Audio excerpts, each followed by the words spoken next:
So the cool thing about being a photographer is that you can take a piece of your imagination and make it real by taking a picture of it. But what stands between you and the realization of that imagination?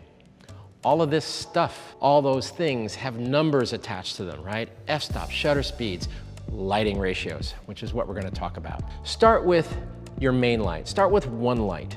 Build your set, just like being a kid in the playground with your building blocks. For the foreground exposure, you can see I've got two lights going. When you have two lights going, then ratios become active. They become part of your language of the location. If they were both equal power, that would be a 1-to-1 lighting ratio. If my main light was twice as powerful as my fill light, that would be a 2-to-1. But here's the thing I would urge. Don't get hung up on the numbers. What you're really looking for in lighting something or someone is an emotionally beautiful response to the scene at hand. It's not numeric, it's emotional, it's creative. So when I have one light, okay, in a TTL fashion, I'm governing the power of that light via my flash exposure control on the camera. I'm not using the air remote. The air remote in a one light scenario is a translator. It's taking the Nikon TTL commands, translating them to the Profoto TTL commands, enabling them to speak to each other.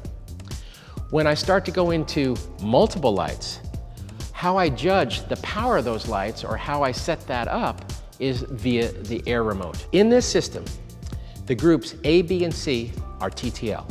The groups D, E, and F are manual. So I have my background lights now set up on group 1D. They are fixed. They are manual. They're not going to change. My foreground lights are an A and B, and they are ratioed against each other, firing TTL.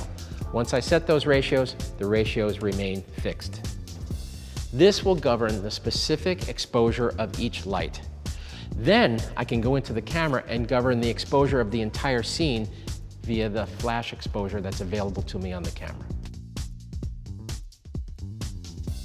I find where I am in TTL. My first instinct, use TTL flash, get there, you see the parameters, you see what the light is doing. All of that discovery process is a really, really easy way to go if you're using TTL. But then say, for instance, you want to lock down and you want to keep your subject for 100 or 200 frames in the same position, in the same environment. Well, TTL can vary.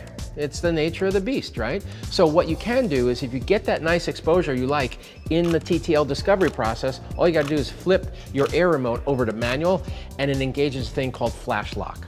So at that point, the flash value is set. Your TTL exposure looks good, flip it to manual, it stays the same. The power level is the same, and you just run.